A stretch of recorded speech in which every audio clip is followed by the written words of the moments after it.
the select board meeting for Monday, January 26th to order at 6 p.m. with 3 members present at the table and 2 members present on Zoom. We'll start with a public hearing for the proposed language for the warrant article for the special town meeting for the rec center volunteer group to accept donations. You want to highlight that real quick, Randy? Yeah, sure. So we have a fundraising committee that's going out into the community and soliciting donations for the new rec center, both from individuals and from corporations. And so we reached out to the town lawyer and also an attorney from MMA and asked them if they had the right to do that. And essentially what the answer was because we were tying the donation to the display of a banner or the naming of a scoreboard or the naming of the building, that it was considered a conditional gift. And because of that, it required approval by the legislative branch. And so in talking with them about it, they said an alternative to that would be to ask the legislative branch to give the select board permission to accept those donations and to also authorize the placement of the sponsor names. So the purpose of the hearing is to go over the proposed language that would do exactly that. We'd have a special meeting on February 6th, just prior to the select board meeting. That would be a special town meeting where we would vote to see if the town would authorize you to enter into those agreements, exchanging donations for naming rights. Good job. I'm going to read what the proposed article is going to say, and then if we have any questions, we'll go from there. To see if the town will vote to authorize the select board to accept sponsorship donations for the recreational center and to authorize the select board to determine the placement of sponsor names in and on the recreational center in exchange for those donations. That's what the article will read at the special town meeting on February 6th at 6 p.m. right here in this room. Is there any questions on the public hearing or about the warrant article itself?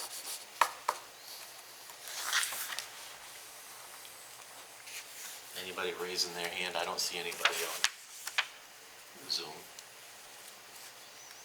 Seeing none. You guys all set with that? All set. It's fine, yeah. All right.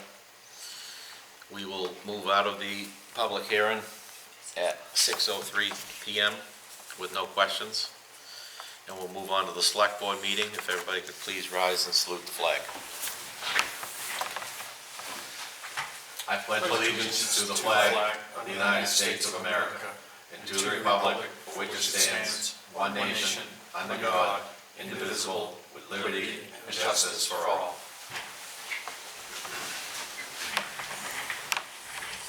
Review of the meeting minutes of January 12th, 2026. They were in your packet. I need a motion and a second. Motion to accept. Second. I have a motion and a second. Is there any corrections? Nope. All in favor? Aye. Colin? Colin's muted. Kevin's muted.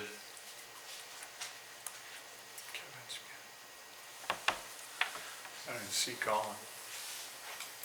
I think these are all people. All right, I'm back. I think I'm here. We took all in favor of the meeting minutes from January 12th. We need your vote. I'm in favor. Okay. Aye. And Colin is no longer there? I just admitted him in. It might take a second for him to get in, hopefully. It was a weird login this time for me. I don't know if it was for everybody. But... There he is. Hey, guys. Hey, Colin, we have a motion and a second for the review of the minutes from the last meeting. Are you in favor or are you opposed? In favor. In favor. Aye. Great. 5-0. Thank you. Town manager report. Yeah, so I'll keep it brief. So last time, I talked about that we were working on getting the budget put together, and we were also doing some historical looks for trending and purposes like that. And we have finished putting the budget together, and we've submitted it to the budget committee, and they've had their first meeting, was last Wednesday for outside services. And I just wanted to make I'm gonna read a brief statement on some mill rate calculation errors that we found. So during this year's budget process, the town identified a longstanding issue in how the mill rate has been calculated. And while preparing the current year's mill rate, staff was unable to replicate the rate shown in prior budget materials. This led to a detailed review of the calculation process.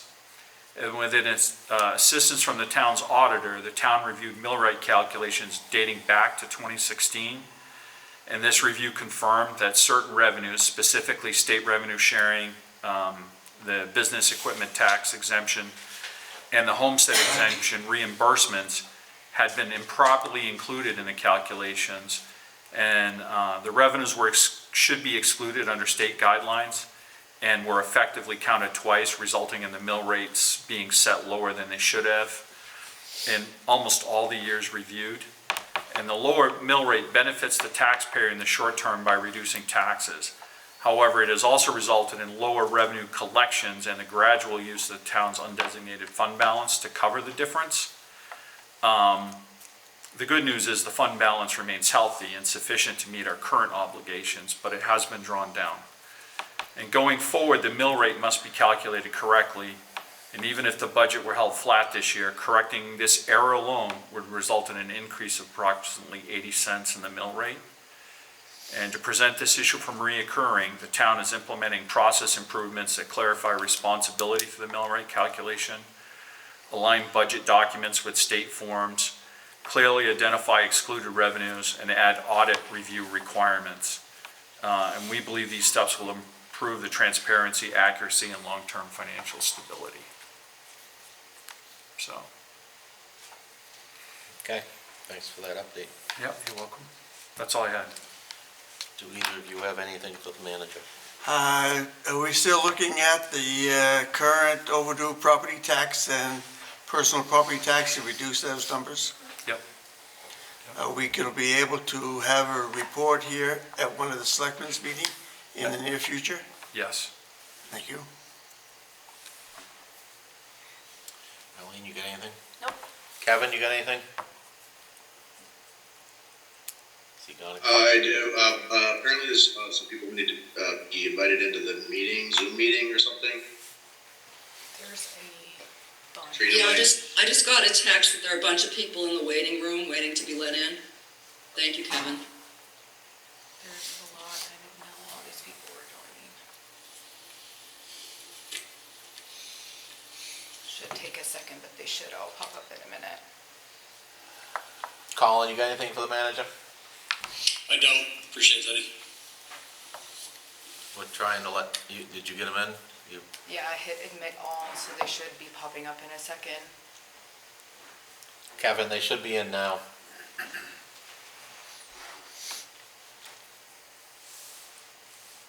Gonna move on to public participation. Anybody here wishing to speak before the select board tonight? Anybody on Zoom? Ted, this is Martina. Yeah.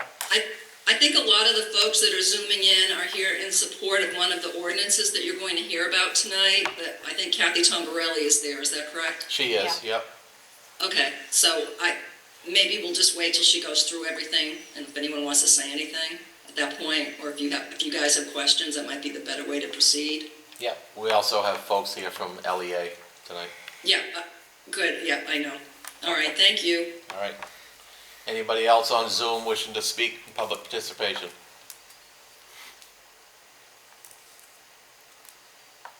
See anybody? No, looks like they're all in. Moving on. We have no adjustments for the agenda. We have no licenses or permits to approve, and we have no old business. So under new business, The Ordinance Review Committee recommended ordinance changes. I believe Kathy's going to speak first, and then probably folks on Zoom will speak after you. Is that I believe how so. how you feel that will happen? That's the way I feel it. I believe so, yes. So the Ordinance Review Committee's been working on several ordinances. Since I've been here, I think the first round we had 9, the second round we had 7, and now we have another 9 proposed here. This is the opportunity to get a thumbs up or a thumbs down from the select board before we get the final language to you and spend any more time moving forward. The first of which is a new general requirement that we want to put in the subdivision section of the land use ordinance regarding phosphorus control. And this is related to, we're having a lot of subdivisions redeveloped, first of all. We have large subdivisions that are 10-acre lots, and now they're taking those 10 acres and dividing them into smaller subdivisions. And right now, there is provision. If they trigger stormwater management law, they have to go to MDEP and get a permit, and they have to do all of these things. But if they don't trigger that, the planning board's kind of at a little bit of a loss as to what to do with the smaller subdivisions, and we have no language that really gives them the authority or the ability to, they can ask them to do something, but they really don't know what to ask, first of all, and then what do you do once you make the ask?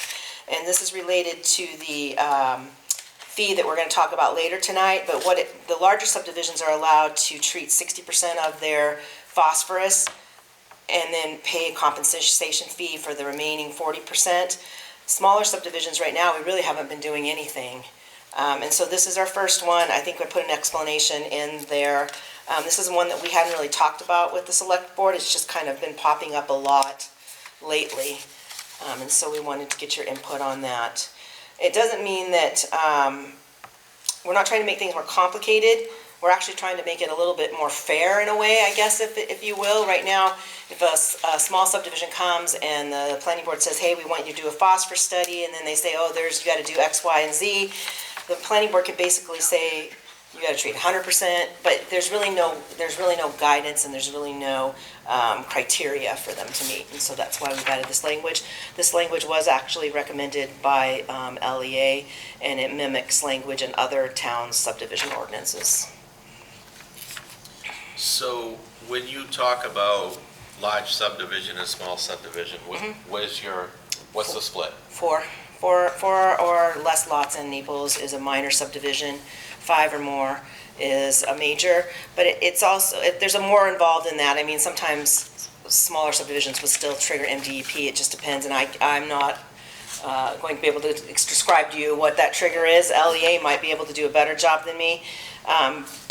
I came from a town where all subdivisions were reviewed by a engineer or somebody, a third party. So I'm not exactly sure where exactly those thresholds are, but it doesn't mean that the planning board's going to apply everything every time. It just gives them a little bit more authority to do so and to request these studies and to be able to have a mechanism to mitigate phosphorus and stormwater impacts, especially where we are in a lake region and we are in several watersheds. So this is making the playing field a little more even. In a way, yes, it does make it more even as well. Okay. That's all I have. Steve, you got anything? No, I think it's a good idea, Raul, as the septic systems around the lakefronts begin to fail, this is going to become more and more of an issue and a problem, and they need to have language to deal with it. Ready for me to move on to the second one? Marlene, do you have anything? Oh, I'm good. Anybody on Zoom have questions on number 1? So I'm just assuming that they've run into these issues, and that's where they initiated this Yes, wordage. Yes. yes. We've had quite a few sorry. Hold on. Go ahead, finish up, Kathy. We've had quite a few subdivisions that are a redevelopment or an amendment to a previous subdivision recently. And they may not trigger that level of review. And some of these are also older subdivisions that didn't trigger any level of review at the time that they were approved. So it just kind of gives us a little extra layer. Just to follow up on what Steve commented, he was commenting on waterfront homes and problems with septics. This covers all subdivisions, Right, is that right. correct? Yes, 1007 is general requirements, which would apply to both minor and major subdivisions. That's why we're putting it there. Okay. Colin, go ahead. Hey, thanks, Teddy. I'm just curious what we're doing. So, it sounds like Kathy's got 9 ordinance changes that the ORC's been working on or is going to continue working on. These, I'm guessing, are not for May vote. Is this for November's vote? For May. We've pretty much got final language for these, but we wanted to make sure there needs to be some tweaks, and we also have to vote to recommend them at the next meeting because we did not have a quorum at the January meeting. So we're just looking for thumbs up, thumbs down, whether to continue with these or not before we get your final language. In this case, this is the final language because it's a new requirement. But you'll have something with track changes that shows you exactly where it fits in on each one of these. Okay, thanks, Kathy. You're No, welcome. I'm good on this one. We can move on. Number 2, our ADU language is still not compliant with the state. Not 100% sure how they missed this one, but we do have to allow ADUs in the shoreland zone. Right now, our language says within the shoreland zone, accessory dwelling units are prohibited.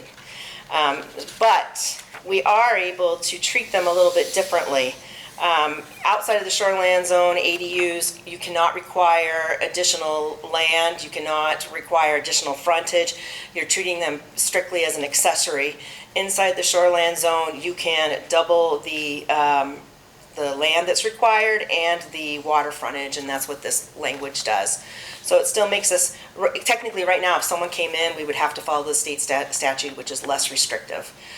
So what this does is it says, yes, we will allow them in the shoreland zone. However, you have to comply with independently to all of our shoreland zoning requirements, which includes you have to have twice the minimum lot area and twice the minimum shore frontage. Basically, they have to have enough to build another house is how that works. So it's treating it like another single family, not an accessory in the shoreland. And it's come up once already where we've gotten a couple phone calls. You can't not allow them. So I did check with the state, and we are supposed to be allowing them in shoreland, but we can add. The LD 2003 basically said you had to have them, and then the second one that came out said that you can have to have them, but you can be more restrictive. And that's what we want to do. Or at least that's what the ORC is recommending. Anything, Colleen? Steve? No, I think it's excellent. Colin? I'm good. Kevin? I'm good too. Anybody else on Zoom have questions on number 2? So moving. See anybody? Katrina? See anybody? Okay. Move on number 3. Moving on to 3 is not as big of a change as what it looks like. What we did is we made a table so that if someone's looking to see what kind of sign is allowed where, they can just simply look at the table instead of having to read through the entire ordinance. And the ordinance is pretty long. So the one thing that we did change, though, is we did add residential and rural zone sign standards, which pretty much mimic what was in column 1 or what was already there, but it wasn't clear. So I'll give you an example. Someone lives in a rural zoning district and they have a home occupation. There was no standards to guide the code officer, so he was basically allowing the commercial-sized signs in the rural area. So what we did is we added a column for rural and critical rural, and we talked about what should be allowed and what shouldn't be allowed, and then we created a new section 712 for residential and rural zone sign standards. So there was already a section for village design standards, there was already a section for commercial and light industrial sign standards, but there was nothing for residential and rural, which was made it ambiguous. And we just had this happen where someone came in and asked for a sign, and he's like, I don't know what I'm supposed to allow, what size is it in that zone? I think this is so helpful. So, I'm good, thank you. Steve? No, it's good. Colin? No, my only question is if we can get a copy of that sent out. I'm obviously not able to grab a copy, but if Randy or Katrina, somebody could send us a copy this week, that'd be great. What I'm gonna do is I'm gonna send you all the ones that you say you're good to move on with. I'll send you a new copy and where there's strike-throughs and where it's new, and that way you'll have a final version of it. And then that'll be ready for when you guys are ready to vote for your warrant. But yes, I can get that to you. Kevin? Anybody else on Zoom? Questions? Number 3. Move on to number 4. Number 4, this is the one where I think we're gonna have the most comments, and this is related to the mooring and waterfront management ordinance. I think I came in September of 2004, and I think within a week I had people coming in and saying that we need to do something about the water ski slalom course, particularly in areas where there's milfoil. So this is really related to an environmental issue. LEA is here tonight. They can talk to you about, we worked on it kind of together. We've had several people call and talk to various staff members related to this. So basically what this ordinance does is it defines what a water ski slalom course is, and then it puts some criteria. That's new section 11, water ski slalom course. Basically, all courses shall not be located where there are known invasive plants or within 200 feet of invasive plants. No part of a water ski slalom course shall be within the water safety zone. That's already state statute, but it's just making it clear, unless authorized to do so by the Maine Department of Inland Fisheries and Wildlife. All courses must be located in a minimum water depth of 15 feet to reduce sediment resuspension. All courses must be inspected and permitted annually by the Naples Harbor Master. And new commercial courses, only commercial courses, not recreational, are required to obtain a shoreline zoning permit from the planning board and a business permit from the Naples Select Board.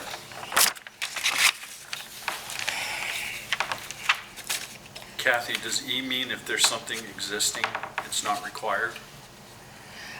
Well, I believe that yes, that's the case. If something is grandfathered, it's grandfathered, but I don't believe that there's any commercial courses existing right now, 1.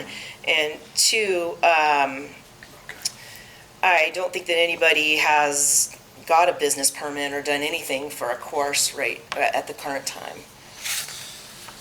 Isn't there one, an existing now at Sebago Cove? It's not commercial. Oh.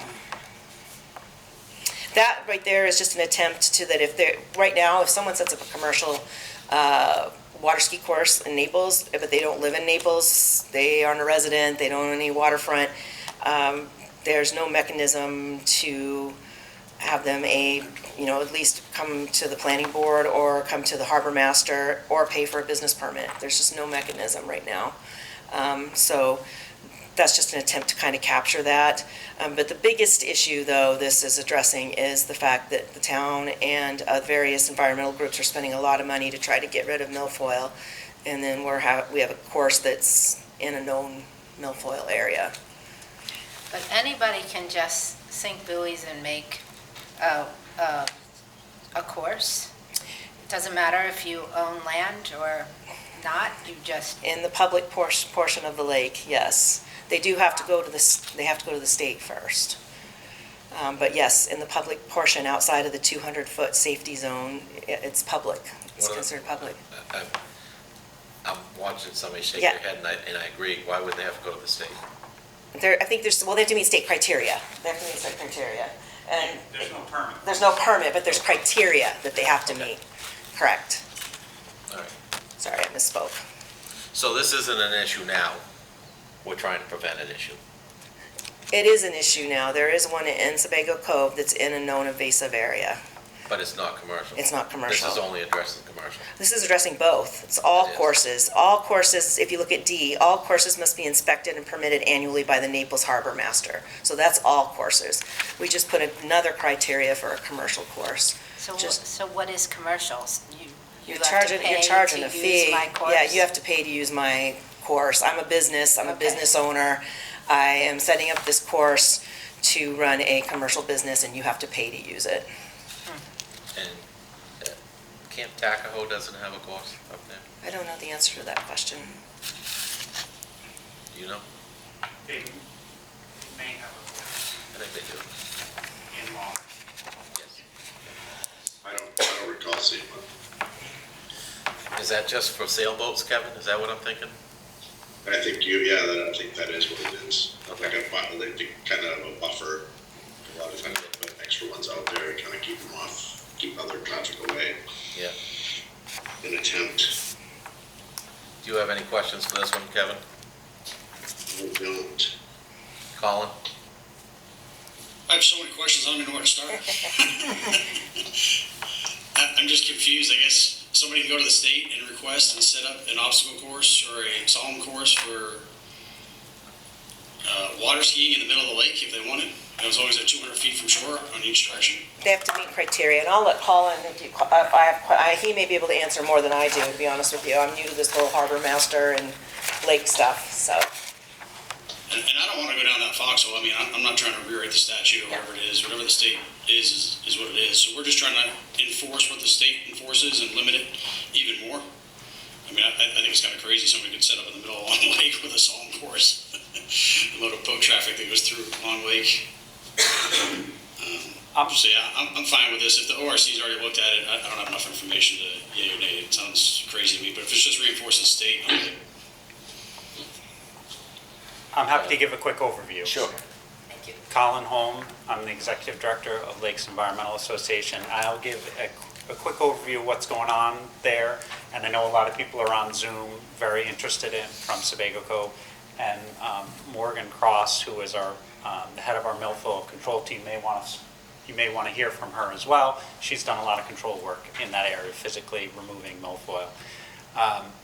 So right now, and for many years, there is a water ski course in Sebago Cove, which is about 6 or 7 feet deep at the maxes. There's a substantial patch of milfoil, particularly where the boats turn around, and there's some milfoil throughout the course, and Morgan can talk about that. The course has been there for many, many years. It's put in by someone who lives, I believe, in Raymond. What is going on is he says it's a club, and so they join a club, and then he takes people into the Sebago Cove to ski when it's too windy in Sebago Lake. And so there's some, or whether it's a business or not, he says it's a club, and we'll have to take his word for that. But it's being used very regularly to teach people how to water ski, and every time they go through, they're chopping up milfoil. Our organization has been working in there since 2015. Before that was Save Sebago Cove, and now Sebago Cove Preservation Association is contracting out for a lot of work, and so we're both working. I think last year they spent $60,000 or more, $70,000 getting milfoil removed. We spent around $23,000 or $24,000 removing milfoil in that area, pulling it underwater. There's a ton of, it's very laborious, it's expensive, there's a ton of insurance. They're just chopping it up, and that's how it spreads, by fragmentation. And so right now there's an issue is that someone with no kind of dog in the fight, so to speak, is coming through and chopping up. There is no permitting from the state for a course. All you have to do, and I've checked with everyone, I've asked IF&W, I've asked the Bureau of Submerged Lands, I've gone through everybody, DAF, everybody, about how to regulate this, and no one has any answers. And so right now anybody can put out a course. There's no, it's free. And so that's what's happening. And unfortunately, other people are having to deal with the repercussions of spreading milfoil constantly. And I know that's why a lot of people in Sebago Cove are very upset about this and trying to get it out of there. There's really no place, unfortunately, in the cove where you could move it. There's a lot of milfoil in there, and anywhere it goes is you're going to be chopping up milfoil, and so it's not a great spot. This language that is being proposed we helped craft it based on conditions, and I think it could apply throughout Naples, and that's the best part of it. But it's and I think it's fair. If there's milfoil, you shouldn't be having an operation that's just going through it all the time and chopping it up. I'm happy to take questions from Colin or others, or if you want Morgan to describe the conditions, I'm sure she can come up here as well if you're interested. Let's hear from Morgan first, and then Okay. we'll take questions.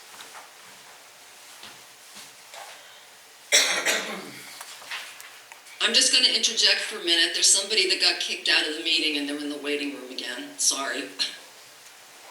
Actually, I got back. Somebody let me in. Okay. I'm Morgan, the manager of LEA's milfoil control team. Back in June, we actually met with the owners of the course, joined by the DEP, kind of in an effort to get them to move maybe on their own, and make some suggestions of, where they could move. So we actually did a very thorough in-the-water survey, using 4 divers, myself included.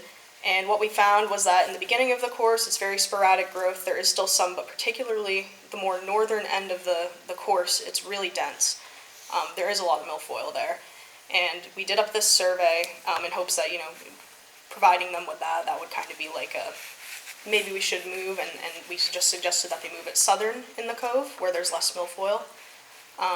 And they weren't really open to that. But the dominant plant species, that's something we write on here, as opposed to every other plant species in the water, was invasive variable leaf milfoil. So it's definitely a concern, and I'm happy to share. I have a bunch of these copies if you guys would like to see them. And it also has a map of the course in the back. And I'm You happy. can leave a copy yeah. with Katrina, we'd like, Yeah. she'll make copies for us. Thank you. Seems like, so if it sounds like you all have put a lot of work and research into creating this ordinance that will help control this situation. I don't really know how much further discussion we need to have, because the cause will drive the ordinance in itself, and I think, I don't think there'll be too many people in opposition to the ordinance, so it sounds like that's our next step. If there's been discussion with the folks that have this law before us and they're not really open to the idea, then I guess really our next step is to create an ordinance, and that's what's happening right now. So I don't think we need to really tie too much time into discussing it. Let's just get it onto the warrant and move forward. I agree, Kevin. My only question would be, if we approve this ordinance, who enforces it?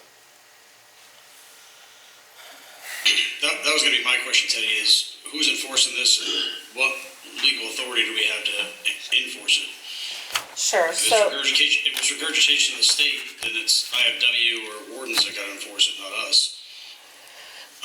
I just don't know, the same concern you have, who's gonna enforce it? so we do have a enforcement section, which would be the new section 12, just to be renumbered to 12, and it does say that the harbor master has the authority to issue a violation, and any non-compliance with this ordinance is considered a nuisance. So it would basically be, if they set up there, he'll give them a violation, notice of violation, say you can't be here. You're within 200 feet or you're in a milfoil infested area. So it would be us. The next step after that would be the question is, if, let's say they say, nope, we're not taking it out, then it's gonna come back to you guys. Then would the harbor master have the right to remove it himself? It's a good question. I don't know the answer to that. But do we have that authority? Does the town have the authority to say, hey, you're 200 feet off of shore, but there's milfoil there, we're telling you In a you can't be public, there? yeah, you're in the Do we public actually have lake. that authority? Oh, I think we could probably just do a notice of violation and tell them to remove it, but then what happens after that, and what happens if we have to go to court? I don't know the answer to that question. I think this is the first of its kind, too, I believe, if I'm correct. Is this the first of its time? Yeah. Well, we have enforcement for moorings, and what Yeah. happens in that process if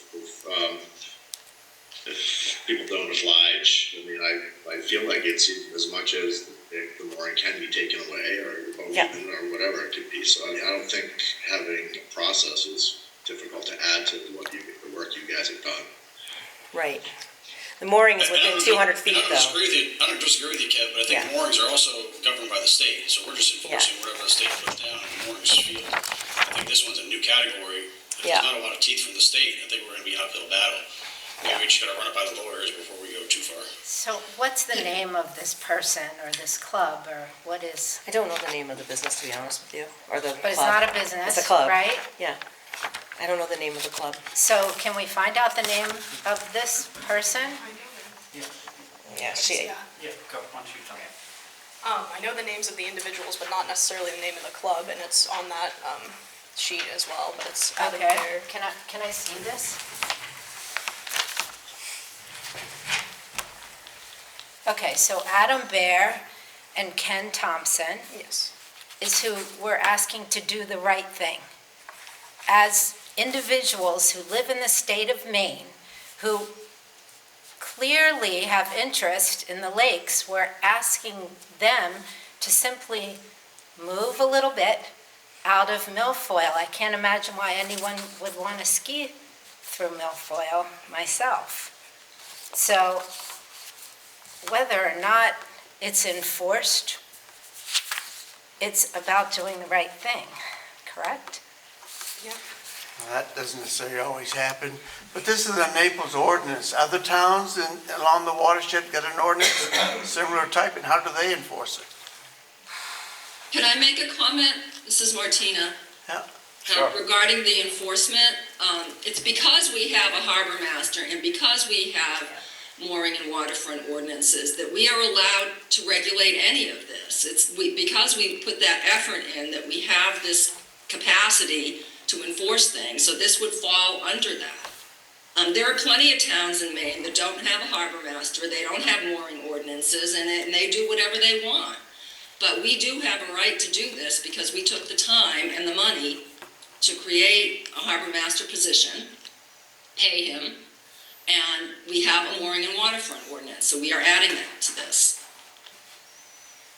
That's where our enforcement capacity comes I from. think it's a great ordinance. I don't think you have any problem getting this passed. But again, does other towns have an ordinance and how do they pass it? And if it is passed, does that private club have to come back in front of the planning board to meet the ordinance requirements?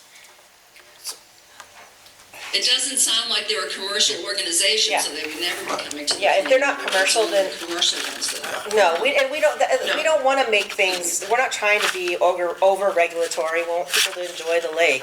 We just want to keep them out of the milfoil, right? So no, we don't want to make them come to the planning board if you're just a recreational club that's having fun. The purpose for that last line was just to have them come in and do a business permit, really. And if it's a large scale business, then we make people come in for large docks that are over a certain size to the planning board for a commercial business. So it just seemed like it kind of aligned with other commercial activities. The planning board does get a stab at that, but not recreational, no. I agree with what was just said and what Martina said. I do want to get back to Steve's question about other towns. This is, as far as I know, the only situation like this in the state where there is a water ski course over a patch of invasive That species. particular area. And the reality is, I think there's only 30 or so, it grows every year, water bodies in Maine with invasive plants. And we're in one of those areas with milfoil. And there's not that many water ski courses across the state. And so I did check in with DEP about this. You know, as I said, I checked in with a whole bunch of people across the state to look at a way to regulate this. And so and there was a bill submitted by Christine Powers, who was our representative 10 years ago, for the same issue. This has been going on for 10 plus years, and it went up to this, and it didn't pass because it was only one situation. So you're making a bill for one situation, and it's this one course in Naples, Maine. And so this is a more appropriate, I believe, method to deal with this situation. So you're not making a law that applies to all of Mainers. Although it could be a model, because it certainly could happen again in the future. But as far as I know, it's the only one. Thank you. Hey, Colin, before you sit down, I just have two questions. One, fabulous job you guys, crew, and everybody does at milfoil mitigation. Kudos to you guys. But two, do you ever think milfoil will ever actually be out of there? And I guess a third question or comment, is there a number or cost that would expedite that process and/or clean out that water system of milfoil completely? And sorry, my ignorance, I don't know if that's even possible. or not. Those are great questions. First of all, thank you for the compliment. It really goes to our team. The second question, I think, was, will it ever be out of there? And no, I don't think so. There's too much of it in there, and it's intertwined with native species. We're doing our best to keep it so it doesn't get out of, so it doesn't just cover the whole area. And milfoil has been growing better for the last couple of years because the water's been warmer. It comes from more southern climes, and it's been spreading rapidly. And for a couple of years, we had a large grant for $100,000 that was coming in, and we were able to send a crew in Sebago Cove for all summer, and it was really going well, but we lost that grant. And since then, Sebago Cove Preservation Association has really stepped up, and they've been hiring to augment our work.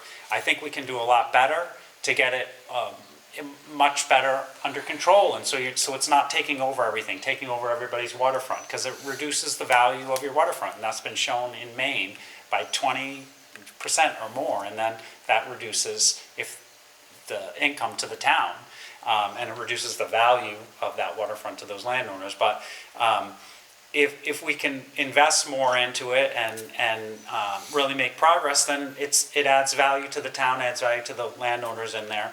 What that would cost is a good question. I suspect we could spend $100,000 a year in Sebago Cove. I'm not, the town gives, it has in the past given, they give $10,000, I believe, to us for our total milfoil. No, that's milfoil and water testing. So $8,000 for milfoil, I believe, and $2,000 of that right now goes to milfoil control in Sebago Cove. And there's a request from Sebago Cove Preservation Association for $2,500. So the town is contributing, and it's very much appreciated.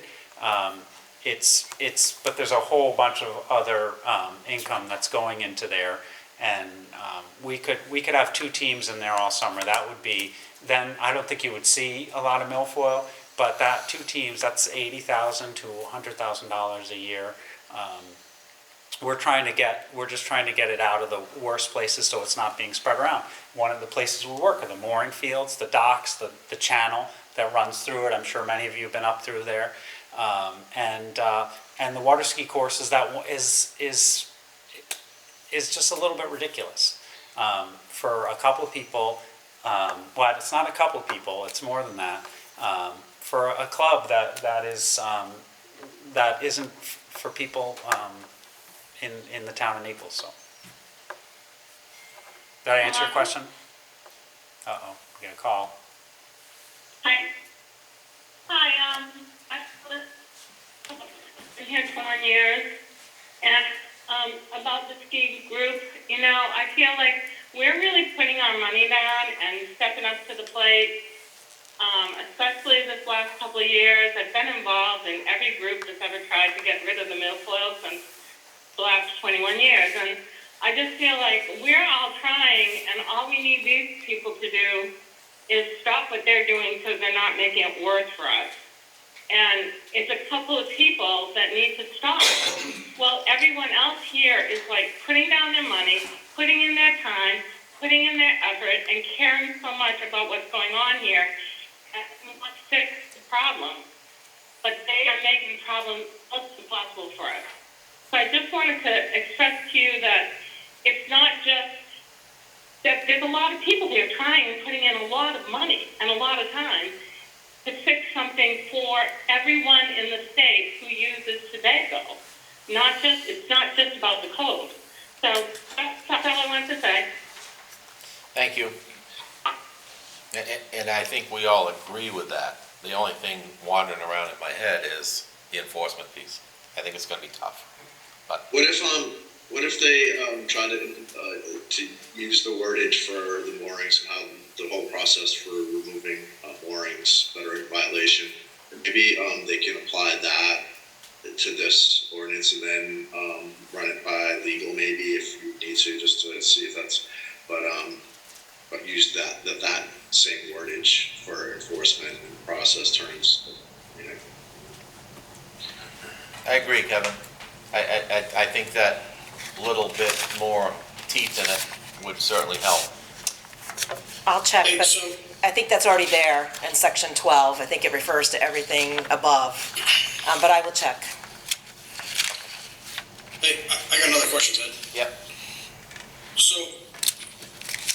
we obviously know milfoil is an invasive plant, and it's an issue within our waterways. And clearly, we want to keep all our waterways clean. It's in the comp plan, it's in every survey. Everybody loves the lakes, the water, the quality of the water, and the environment. Why are we not declaring milfoil an invasive plant and marking off all those areas where there's milfoil so that people can't trek through there and disturb the milfoil? I mean, how much of the lake is that going to, and Colin, I guess I'll lean on you, but I don't know this answer. How much of the lake or the area, that cove, would be blocking off, and we stuck deer fence, 4 feet high that you couldn't drive in that area of the lake to keep the milfoil there so that does not spread?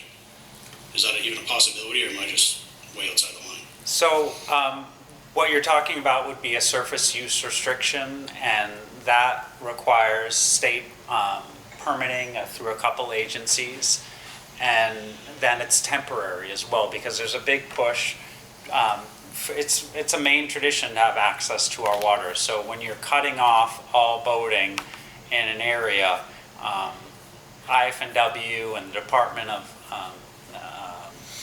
Agriculture and Forestry, nobody likes that. They want to have access. We actually have applied for a surface use restriction. This is our first one this year over by the Sebago Lake State Park.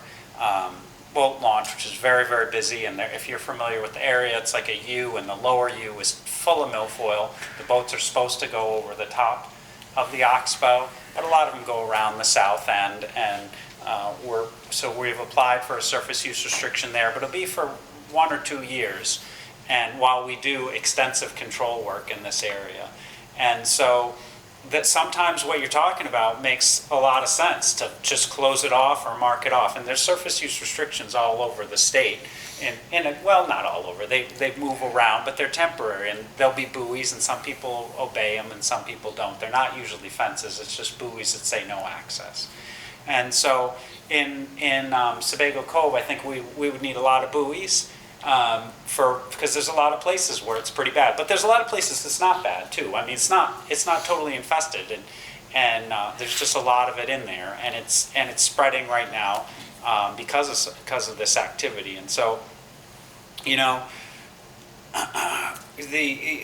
don't think that's the answer. Who puts those buoys in? We move them in. It's you got to move the buoys in. You got to make sure they don't move around with ice. You'd have to get those permits, so that it's right now that burden is falling on LEA to do that kind of maintenance, and so it's not like there's someone out there who can just do all this. It takes time and a boat and insurance and all the things you need, but basically you would need a surface use restriction, and that does take a little bit of asking and reasoning and saying, how are you going to fix the problem in the time that this is up?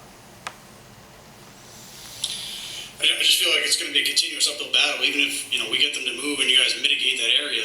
I mean, okay, now that area is clean, they go back, and then it regrows, and then it's just going to be the same problem. It's just going to continue. Well, this is what we're dealing with milfoils in Sebago Cove, and in some areas is maintenance. There are other areas where we're really looking to get it out of there, because there's not a seed bank, there's not all these plants growing everywhere. Parts along Lake Brandy Pond, that's what we're shooting for, is to really eliminate it. But in areas where it's embedded in the native population, we're talking about maintenance, and maintenance is forever.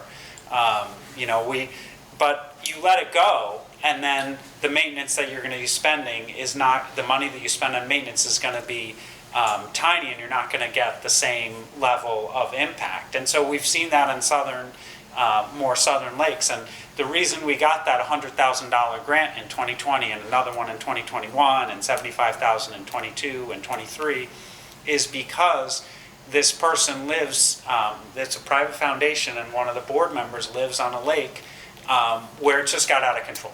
So now the only thing they can do is mow it. And the problem with mowing it is it reproduces by fragmentation. So you're cutting it down, and so you can cut down, 4 or 5 feet into the water. and clear it out, so you can boat and swim for part of the summer while they mow it. But all those fragments, a lot of them get picked up by this kind of cool machine, but a lot of them get transported away or just float away. And so you're just propagating milfoil fragments all over the lake. And so now your only thing is just to go back and forth and mow the whole shallow, and that would be all of Sebago Cove. There isn't a square foot of Sebago Cove you wouldn't have to mow. And that's expensive too, I'll tell you. And it's not what people want to live on. And so we're trying to stay ahead of a really bad situation by doing this work.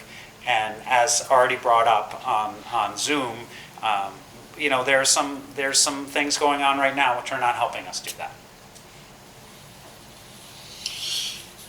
Colin, I probably speak, I'm guessing my peers probably back me up on this, but if you need a letter of support from the town or anything for any of those grant applications, I'm sure we could draft something to stick in there, because that's definitely a big mission you guys are on.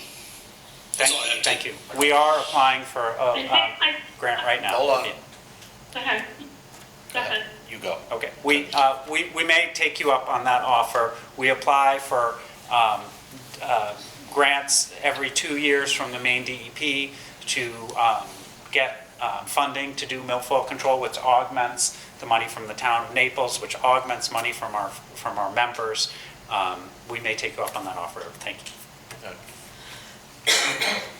Hi, this is Kate. Hi, this is Katie again. We're all been made aware that this is going to be an upkeep thing. No matter what we do, I put 20 maps down, pay for that. I know I'm going to have to keep doing stuff like that. Then I'm going to have to keep putting money down. It's not about me and my waterfront. It is about these lakes and our state. And I think a bunch of people in the cove feel the same way. We know we have to keep doing that to fix this cove and to fix the problem to help. But I also feel like your idea of an ordinance is a good one, even if, they find it. Because I went to a meeting where there were about 40 people from the town sitting there upset about the milfoil and what's going on with that ski group. And I think if they brought us to court, people would show up. People would fight it. And I think that we might have a really good case if you even had to go that far.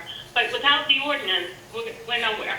So I really want to urge you guys, please, think about making that ordinance a reality for us. That's it. That's all I got. I'm completely in favor of this ordinance. I just wish there was a way that it wasn't just new commercial courses. It does apply to non-commercial. It does apply to everybody. Only that Right. last section. Yeah, it does apply to all But courses. even if you're not new. Yes, yes. Yes, if you're in a milfoil area, Thank that we're just, yeah, it does apply. Perfect.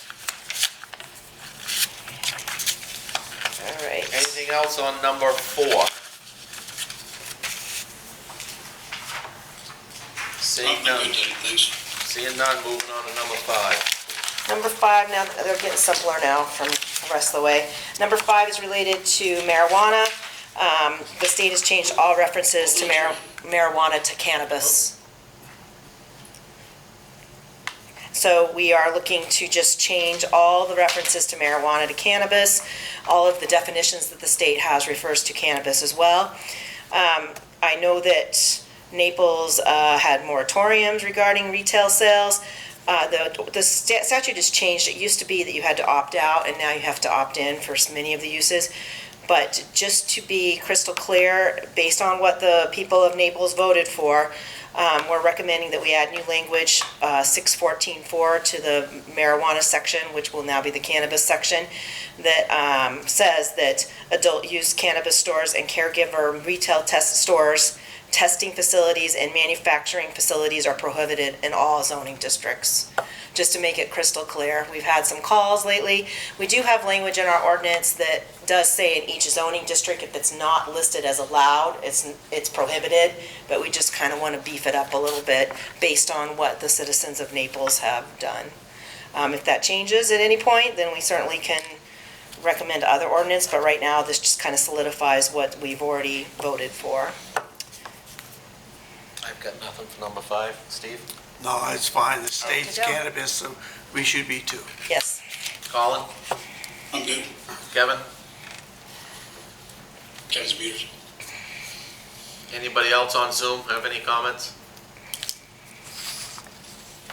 Seeing none, number 6. Number 6 is just to add a definition. We're not going to do anything with it. But because there's no definition right now for these lithium battery storage facilities, they're called BESS, Battery Energy Storage Systems Facilities. It could fit into some of our use classifications. And until we can kind of get our brains around it a little more, we wanted to just define it, and then basically it would not be allowed in any zoning district. And the reason why the ORC is recommending that is due to the notes that you see in your handout about the challenges for communities that have had these types of facilities, and just we don't have really the capacity to take care of the issues related to these facilities at this point. Battery technology changes. Actually, Colin, we do have the ordinance on later, but I think I can handle it though. I'll stay for that. Okay, it's gonna be real quick. So we just don't have these have been built in other towns in Maine, and there are some issues related to them, and I don't think that Naples has the capacity to deal with those issues at this point. So we just want to put a definition in. It's not allowed in any zoning district. That doesn't mean that it couldn't be in the future as battery technology changes, but we just want to make it clear. There has been people looking in the area to build these types of facilities. Thank you. I'm all set. Steve? Good. All set. Colin, anything? Good. Kevin? What kind of facility would, how many do they have to store for it to be an issue? Don't know the answer to that question. Martina did a lot of research in this, if she has anything to add. I mean, I support, I'm on board, I'm Yeah. just curious. Yeah, these are large facilities. You want to Yeah. think of things almost, like 40,000, 50, 60, 70,000 square feet. These are like a, super Walmart kind of thing or larger. There's recently one that was approved in Gorham. These are large facilities, and that's all they do is they're full of batteries that store energy. The rationale for not making it a thing in Naples would be basically what the EPA says, that fire suppression becomes an issue. Emissions from the batteries, if they do catch fire, are toxic. Just general overall environmental impact. Just the thought of it in Naples, it just doesn't seem like it's in line with the comprehensive plan to have a facility like that here. They're also not huge job generators or anything like that as well. It's not that we'll say no forever. I mean, we're not trying to be anti-business. It's just that we don't have the capacity really to deal with that type of business at this point. Really from the safety. What would be the personal property collection on the batteries? Yeah, that's true. Yeah, that's. I don't like the idea at all, but it's Yeah. just, So not taking it off forever. It's just putting a placeholder in it like for right now until we can get more information. yeah, stay ahead of it, I agree. Anybody else have questions on number 6? Moving on, number 7. Number 7, we're just adding to our food sovereignty ordinance to add honey, nuts, maple products, or condiments. A lot of people are doing beekeeping and maple syruping, and we want that to fall under the food sovereignty. What we don't want to echo from the state is they have added some language related to prepared foods, and prepared foods doesn't really fit the spirit of food sovereignty in the ORC's opinion, because baked goods include flour and things that aren't grown on the land here, and really need to have at least a look for food prep handling, either by the state or by us as applicable. But we would like to add the maple products, honey, nuts, maple products, or condiments meaning maple syrup, maple type condiments. And that our language echoes the state almost exactly, but they have added some things. So we would just like to add those, that if you are working under the food sovereignty ordinance, that you can do honey and maple products. Good. Steve? Arlene? Good. Colin? Anything on that? Nope, I'm good on that one. Kevin? Good. Anybody else? Moving on, number 8. Number 8, this one for me is a no-brainer. This is an add mixed use to the list of allowed uses in 503B commercial zone. Currently, we have lots of mixed-use properties in the commercial zone. Some of them are grandfathered, some of them have been permitted recently. Some of them were made non-conforming when there was zoning changes, but a lot of towns had this for years, and that was because they really wanted to have businesses in the commercial zone.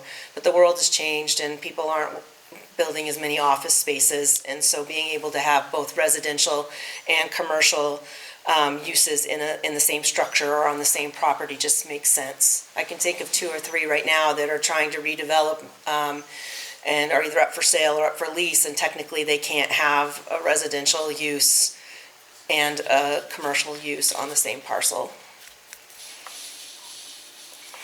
I'm all set. Steve? Arlene? All set. Kevin and Colin? Does that address any of the things that go along with that? So if somebody, say, had a commercial property that was an office building with one person in every day, and now it's mixed use, commercial and residential, is that septic gonna be re-inspected, or how does any of that work? Well, if you change, any change of use, if it meets the threshold of site plan review, comes to the planning board. So yes, they would have to have adequate septic in order to do that. What it allows people to do is redevelop properties in the commercial zone and have a combination of uses. It's already allowed in the village, it's already allowed in the Causeway Overlay District. So this just allows it in the commercial zone as well. And it already exists. I mean, I can think of 6 right now off the top of my head that are already used that way. So that will take away the non-conforming nature of those properties as well. And they'll now be in conformance with the ordinance. Any issue with potential, and I'm clearly not prepared for this conversation, but any issue where now we're allowing residential and commercial with our ADUs, and I don't know, say Moose Landing, just for example, I don't want to pick on them, but decided now they're in commercial and they want to add a housing complex on their property as well, 2 stories high, because they go to 45 feet and build out there. Is that allowed now if we allow that, or? Well, ADUs are a different conversation because ADUs have to be associated to a single family. There has to be a single family house on there. As far as if there's a business that wants to add a residential use to the property, A, they would have to go to planning board, B, they'd have to meet state plumbing code, they'd have to meet the dimensional requirements like anybody else. And the height requirement is now 40 feet in all zoning districts. Well, all zoning districts are 35 feet and the highest is 40 feet. But yeah, potentially they could add another use, but they have to meet all the dimensional requirements and they have to have enough land to do it.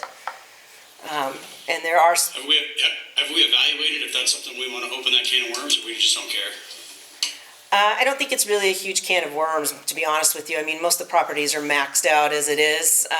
You'd have to meet all of the dimensional requirements. And mixed use, there is a definition already on the books, and it talks about, in each zoning district, it talks about how much you have to have per dwelling unit, how much you have to have for a duplex, how much you have to have for multifamily. So I'm not super concerned about that, to be honest with you. Kevin? I'm good, thanks. Anybody else in the audience? Moving on to number 9. Farm stand, this is kind of related to food sovereignty, but we've had lots of people, when I say lots, a handful of people call, usually in the summer, saying, can I have a farm stand and where can I have it?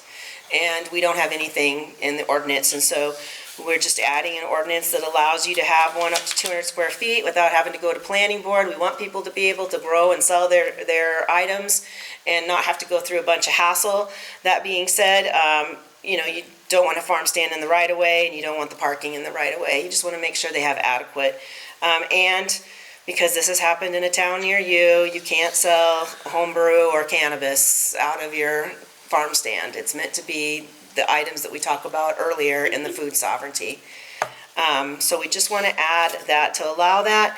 And we have recommended that it's in rural and critical rural, and we do have a critical rural zone, even though it's not mapped yet, but it is on the books.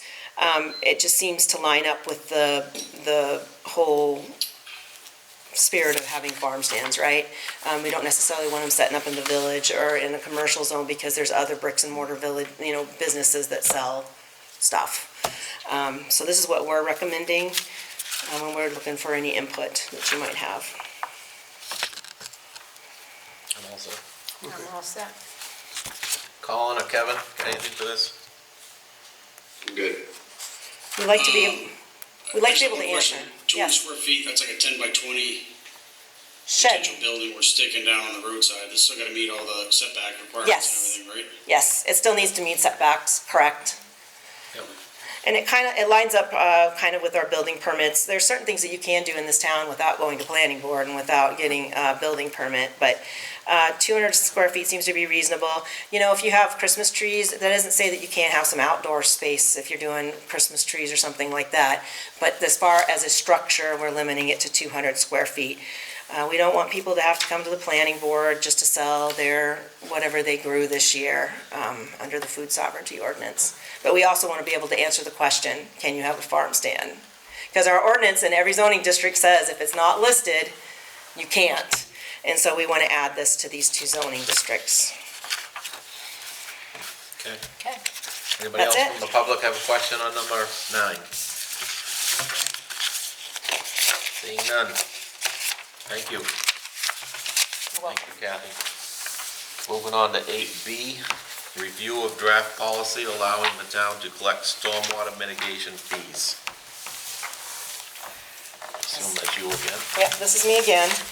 So recently we had a subdivision, and this is going to happen more and more because there's just such a shortage of housing, that people are redeveloping and redividing lots that have already been developed. So amendments to subdivision, we've been getting a lot of those. And if they don't trigger stormwater management law, well, let's go back. Those that do trigger that, they have an option to treat 60% of the phosphorus and stormwater and then pay a fee in lieu of treating the remainder 40%. Small subdivisions there's no mechanism for that. So if you have a small subdivision that comes in and says, hey, we want to do a 7-lot subdivision, we're going to treat 60% of the stormwater, there is no mechanism, the DEP or LEA who does that right now for the larger projects. There's no mechanism. So what we're proposing, and this is draft language from LEA, is that the town set up, and this is a policy, not an ordinance. We already have language in the ordinance that allows us to review this, and that first one that we talked about tonight will put some little bit more teeth into it. What this is a policy that we can collect that fee that would be calculated just like a fee would be for a larger subdivision, and that we can take that and use those funds for the types of projects listed in the second page, within the watershed that the project is in. So if it's Brandy Pond, then it would need to be in Brandy Pond watershed. Colin's here for any questions that you might have. There is the potential that LEA could do this. They would have to get permission from their board in order to do this, or we could do it as a town. Other towns are, this draft language came from another town, I believe, that is going to be doing the same thing. But it gives us a little bit more flexibility, and it gives us some funds towards projects that you're already doing, ditching, culverts, paving, that would help mitigate stormwater and phosphorus runoff.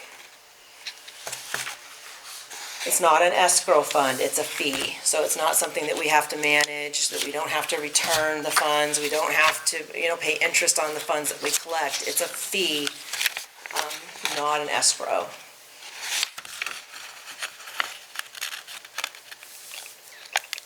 So on our end, would this be managed by the code office? That's a good question. I would see it more through the road commissioners and the code office in conjunction. I mean, it would be the planning board that would be reviewing the subdivisions, and then they would be coming up with the phosphorus plan, and then they would give us the number, and then that amount would come, and then it would be, really, the finance department would collect it, and then the road department would be looking for projects that would be appropriate to use those funds. The one thing that I'm slightly concerned about, just to be right up front, is that in some of the watersheds, there's not a lot of town roads. Some of them are state roads. And so then the question raised is, can this be used on private roads? And I don't know the answer to that question. I'm asking it out loud as I'm thinking, because some of the watersheds do not have a lot of town roads in it, like Brandy Pond, for example. You're looking at a couple state roads and then a lot of private roads. So I think we're kind of kicking this around, and that's why I asked you to stay too, if you have any thoughts on that as well. But we need to, the thing right now that feels slightly unfair for me is that a large subdivision gets asked to review their stormwater and their phosphorus runoff, and then they can say, all right, we're gonna do 60%, that way we can have more lots, and we're gonna pay this 40%, we're gonna give it to LEA, and then they're gonna figure out how it gets used appropriately to offset runoff and phosphorus. A smaller project comes to the planning board, we ask them to do a phosphorus review, and right now, nope, you're gonna treat 100%. Well, that could kill a project, you know, if you lose 2 or 3 lots, and there's really no mechanism by which for them to pay that fee in lieu of treating 100%. Now, that isn't to say the planning board doesn't still have the authority to say, no, you're gonna treat 100%, but it just feels a little bit unfair, if you will, if a smaller project that really those 2 lots might be more critical in order to make it financially viable as compared to a larger project. But it also gives the town some flexibility too, and some money for projects, so. When are So you want a motion? when are you hoping for approval on this policy? I would like, first of all, I mean, it could be tonight, but I would love to have questions and answers, and if you have any questions, tonight's a good night for that, especially with Colin here. I didn't know he was gonna be here in person, I thought he was gonna be on Zoom. You can make a motion, Colin. I'm personally not prepared to vote on this tonight, but you can make a motion. I'm just gonna make a motion to table it, and while we're tabling it and thinking about it, and put it on the next agenda, but also have a lawyer look at it and address that fee for private roads that Kathy was talking about. Agreed. May I make a comment? Hold on, Colin Okay. has to speak first, not Second. Dana. Hold on. Second. Thanks, Kevin. Well, I just wanted, before you table it, I might not be able to make the next meeting, so I wanted to give my perspective on this. I think Kathy did a really nice job giving the broad landscape. Right now, larger projects have an opportunity to do, they have more options in their toolkit to deal with regulations. And so smaller projects that don't trigger the stormwater regulations at the state level, people will turn to us like this applicant did and said, we want to give LEA this money because we manage the funds right now for larger projects. And so they were like, we just want to write you a check. But I said, well, there's no real mechanism because you're not going through DEP, and all that has to go through DEP. And this is something that developers have asked for a long time, because they want to do a 4-lot or a 5-lot or whatever subdivision and be able to use the same set of rules that they could for a 20-lot or a 14-lot, whatever. And so years ago, I proposed the same thing to Bridgeton. They now have this on the books. They accepted their first fund, I believe, this year. That's going into a town-owned fund that will be spent on town roads. It just levels the playing field.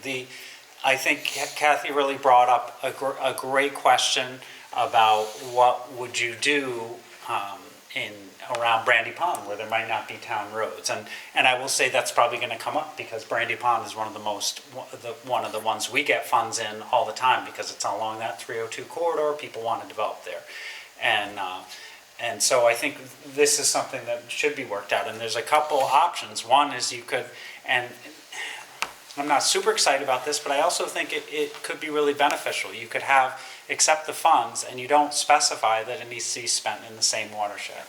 This is, after all, it's only for small projects. You're not going to, the big ones that are going to trigger state review are going to have to go through the full mechanism.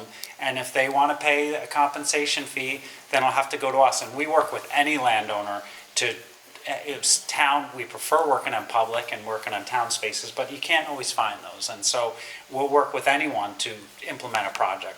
But the town doesn't have that option. And so you could accept the money from Brandy Pond and then say, well, we're going to do it to do put it into a culvert enlargement or in the Long Lake watershed. And that might be pretty fair, actually, because Long flows into Brandy. So that is one option, is you just say, and it will reduce the amount of tracking and the thought about where the watershed boundaries are. So that'd be the simplest solution, is just give it to the town and let them spend it in the road crew where they think the money could be spent most wisely. And I would say there's, you can spend $2,000, $30,000. Sometimes we've got ones that are $40,000 that come in. You could spend that in an instant going to a new road crossing. So that'd be the first thing. If that wasn't something, if the board really thought it needs to be spent in the same watershed that it's received, then I would encourage the town to contact us and then do, to find projects. It does take years to find projects that meet the criteria that are in there. And it's really, the criteria that are in there are to treat phosphorus.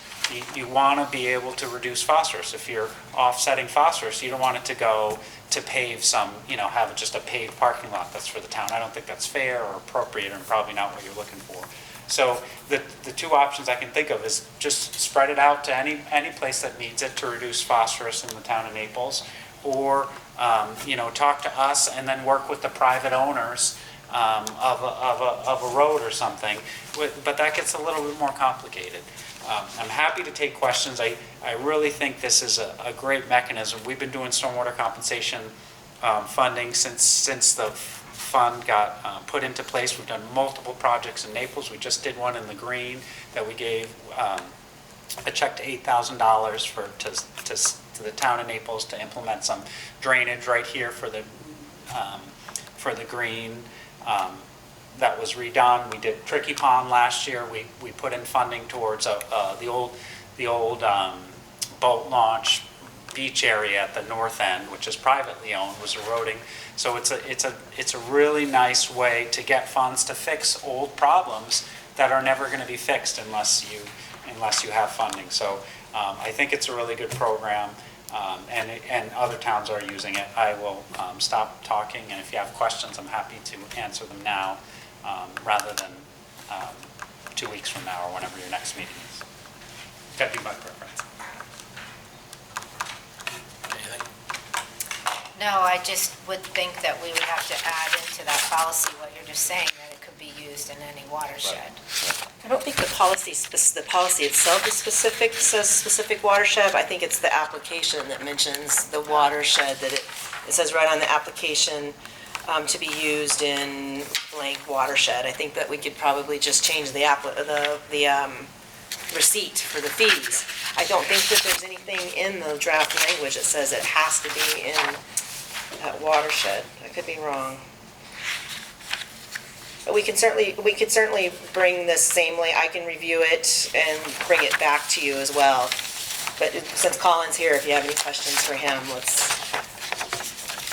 Martina, I think you was next. Yeah, well, thank you, Colin. I'm glad you're there. You said everything I was going to say. But yeah, Kathy, you're right. The policy as it's written now doesn't mention a specific watershed, because it actually even mentions that you could buy some equipment that helps keep sand off the streets, and that would be then used throughout the town for any watershed. I think that's the important thing, is that we would be helping all the watersheds in town, and as Colin said, they're all connected anyway in Naples. I think it's just, if it's the select board's wish that we just look at this one more time, that would be great. I wanted to say, even though it's a policy and not an ordinance, I do think time is of the essence, because we do have a potential $11,000 that's just hanging out there that we could start this fund with this project that's before the planning board and is in the works, so just keep that in mind. And then definitely, I think private roads would also be okay. I mean, it would be the same way that the state, through LEA, disperses their funds. They're used on private roads all the time. Triton Pond Road was the beneficiary of some of these stormwater comp funds from a large project. We're a private road, and it's often the private roads along the lakes that have a difficult time addressing their phosphorus runoff because they're private roads, right? And they all started out underbuilt with, lacking culverts and such. So I don't think that there would be anything wrong with applying it to private roads because it does meet the goal of what we want to have happen with this. So that's all. Thank you. Anybody else? Hey, Teddy, just one other thing, maybe while we're thinking about while it's tabled, if we do table it tonight, the policy itself doesn't reference Appendix 1, which is the actual application at all.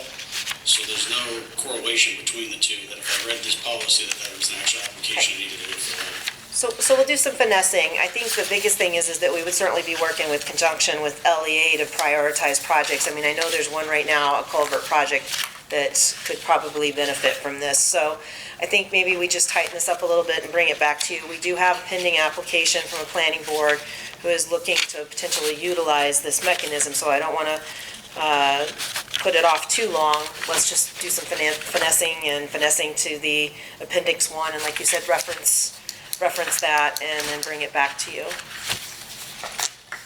So the motion and the second is to table this until the February 9th meeting and have Kathy bring it back to us with the corrections that we have talked about. Any other discussion? All in favor? Aye. Colin? Aye, Jason. Kevin? Aye. 5-0. Thank you. It's just for us. Yes. Hey, Teddy, before we move on, just a quick question. Yep. Are we adding, I know all these things gotta go to public meeting, the ones, the 9 that we were talking about before, are gonna go to public hearing. Are they just gonna tack on the end of one of our, or beginning of one of our select board meetings? And then we're just gonna have a joint one or whatever at the end with everything we're voting on? So Kathy's hoping to put these on the May agenda, Correct. on the May ballot. So yes, the public hearing would be attached to one of our meetings, probably sometime mid-April would be my guess. We'll do a planning board public hearing for the ordinances on March 3rd, but then when you guys do your warrant, the public hearing for the warrant, you guys would Do it at the catch same it then. time. Yeah, so whenever that is. I know the final warrant articles need to be to Michelle by March 19th, so it's somewhere in end of February, beginning of March timeframe. But we will take it to the planning board, just because the planning board gets a stab at the ordinances too. The warrant articles have to be to her by March 19th, but we can have our public hearing after that, After that. as long as it's before the timeframe of the May vote. So I'm prepared for whenever you guys Sure, have okay. whenever you guys have your warrant. Okay, thing. good. Can I ask a question, clarifying question? So the reason LEA would get involved is because there may be a fee against a private subdivision, private road, and then LEA is your mechanism for being able to give it back to a private organization, right? I think that's part of it, that is because towns typically use funds for town projects. Remember, the funds aren't coming from the taxpayers, though, the funds are coming from the developer, so there's a little bit of a disconnect there. It'd be different if this was taxpayer funds coming in to, take care of a culvert, and now you're putting it on a private road, so the LA would help with that. I do think we need to think about how we prioritize projects, though. The town probably should get the first stab at it, if there's a culvert right here on this road that needs to be replaced, then we should be doing town roads first. But if we've got a fund, and we have this subdivision would be, if they calculated the way the state calculates it, it's $11,000 that we would be getting to put in that fund, and it should go to town projects first. But let's say we accumulate $25,000 and we don't have any town roads and to use, certainly if LEA knew of a project that it would be appropriate, it would be good to, connect with them as well. So I think there's a state statute that says you cannot use public money on private. Correct. For private on private property. Correct. But I'm wondering if we should talk to MMA and find out, could we have a warrant article put together where we get permission from the legislative branch to do just that? So then if you did collect money in a private development and then at some point you want to give them a grant back to do something to help control erosion. Right. Yeah. That would be a good question. That we could give it back. That'd be a great question for MMA to answer. But again, I mean, some of these projects are on state highways or on public roads as well, so there might be some that we can just use. But if there ever is a situation where it's a private, let's say we accrue all this money and we have nothing to do with it, which I don't think is going to be a huge problem. It would be a problem if it was watershed specific. I think if we can remove that watershed specific, that we'll have plenty of places that we can spend the money. But I think it's a good question to ask MMA, yes. Are you going to do that, Kathy, or do you want me to? I could do that. Okay. Yeah. I think it would be good because doesn't that, in my way, it just clarifies this whole relationship. It just makes it clear that we're not taking taxpayer funds, and Right. it just makes it very clear that this is coming from developers as a compensation fee, and that we're going to redistribute that to private roads, Wherever it's needed. wherever it's needed. Yeah. Thank you. Thank you. Moving on to number 9, under other business, I have one thing I want to talk about, only, and I don't know why I didn't catch this earlier, but when we were talking about the warrant language for, under the public hearing, the date that's on your paper is February 6th, and February 6th is a Friday. That date is supposed to be February 9th. Oh, you're right. That's what we voted on at the last meeting. I just want to make sure we have that correct when we're advertising on LRTV or our website or whatever it may be. Okay? Yeah, we'll verify that. Okay. It is February 9th. February 6th is definitely a Friday according to my calendar. And I know we don't have Friday meetings, so.